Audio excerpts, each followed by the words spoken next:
But we have 15,000 youth, so still again with the issue of numbers, planning to receive President Buhari when he returns.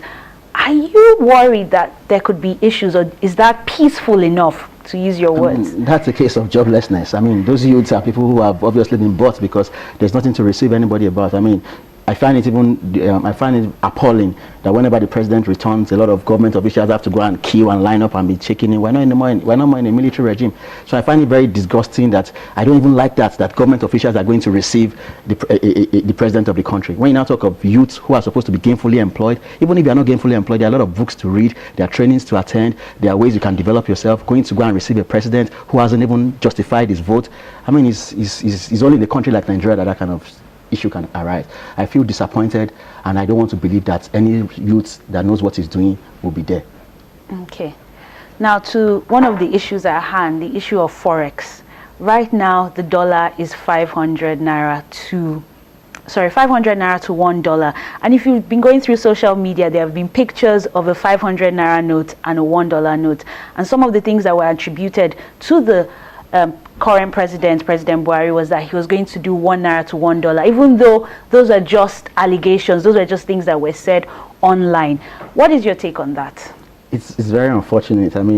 And the truth is that we're talking about 500 naira today. It is inevitable that it's still going to rise above 500 naira, because Nigerians who have little cash, who don't even know where to, the stock market is going down almost every day. So even if you are not a cowboy, or even if you don't engage in sharp practices, it's only logical for you to want to bet against the naira. It's only logical. If you have your naira, because inflation is about 18.5% now, it means that if you have 1 million naira in the bank, you have to deduct that 18.5%. So it just makes sense for you to keep your money in Forex. And if much naira is chasing limited dollars, of course dollars will continue to go up. So if a lot of people have, I won't be surprised if you also have investment in dollars. It makes more sense. So the truth is that it's very sad. How would you have investment in dollars when you cannot even access these dollars through the banks? And if you're going to go to the black market, it keeps rising and rising. Yes, some people, if you went to the black market maybe 3 months ago and you're selling now, you will have made some profits, So the truth is that anybody buying now at 500 will not be buying to sell at 500 at the same time. Okay, I'd like you to just hold on to that thought. We have Yemi Adamolekun from Enough is Enough. Hello, can you hear me? Yes, I can. How are you? I'm fine, thank you. Good afternoon. So how are you preparing in terms of security for the protest tomorrow in Lagos and Abuja? Well, we've informed what we're required to do by law, by protocol, is just to inform the police that there will be a peaceful protest, and it's then the job of the police to provide security to protect citizens. The Lagos Commissioner of Police was on channel Friday evening, stating that Lagos is ready and will be willing to protect citizens that come out. So we're holding them to their word, and the presidency has also said that they abide by the rights of citizens to protest as well. Okay. Would you say the turnaround by Two-Face not to go ahead with the protest, in his words saying that no life is worth that protest, do you think that it has affected the planned protest tomorrow? Some people will stay at home, definitely. But I think even though Two-Face did give the protest a voice, and he was give the protest a voice, the protest has gone beyond him as a person. Nigerians do want to express their frustrations with the current administration, and they have a right to do so. So we'll continue to give them a platform to do so tomorrow. Okay. What is the agenda for the protest tomorrow? What do you mean by agenda? So what are the things you're going to outline to the government tomorrow in expressing the dissatisfaction? Well, I don't have the fine points of the actual demands off the top of my head, but they're really based around the things that we've complained about. Security, and the key thing about that is that all Nigerian lives should matter. So from southern Kaduna to Biafra, everybody in Nigeria should get the same level of security, and for the government to protect lives. Secondly, corruption. We've had a lot of arrests, but we have received not one conviction. All the recovered loot, for example, we don't know how much money has been recovered, what the monies have been used for. The cost of government is way too high, and we can see that in the budget, as the budget is currently being discussed on the floor of the National Assembly. So those are some of the issues.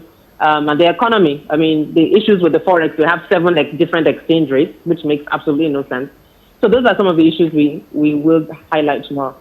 Okay, beyond the protest, is there any other thing that Enough is Enough is planning to do?